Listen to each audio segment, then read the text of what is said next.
আজকে আমি আপনাদের তিনটে hand body language gesture posture বা ট্রিক শেখাবো যেগুলো ইউজ করে আপনি যে কোনো মানুষকে তাদের মাইন্ডকে ইনফ্লুয়েন্স করতে পারেন।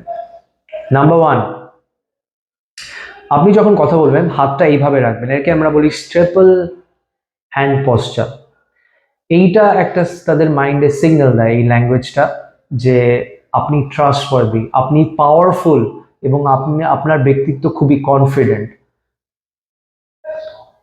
নাম্বার টু, আপনি যখন কথা বলবেন হাতটা এইভাবে রাখবেন। দেখবেন অনেক পলিটিশিয়ান, নেতা, বড় বড় পাওয়ারফুল লোকেরা দেখবেন যখন কথা বলেন হাতটা এইভাবে রাখেন। এইটা একটা সিগন্যাল দেয় ডমিনেন্সের, যে আমি লিডার, আমি মেন, আমার কথা হয় এখানে, আমি শেষ কথা বলি।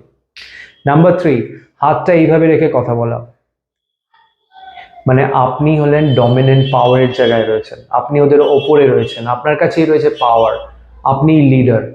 বা উল্টোটা, পামটা এইভাবে রাখা, মানে আপনি ফ্রেন্ডলি, বন্ধুত্বপূর্ণ, একই জায়গায় রয়েছেন, ওদের নিচেই রয়েছেন, এই ধরনের ফ্রেন্ডলি জেস্টার, কথা বলার সময় এইভাবে, এরকম মানে পাওয়ার, এরকম ভাবে সেম বন্ধুত্ব।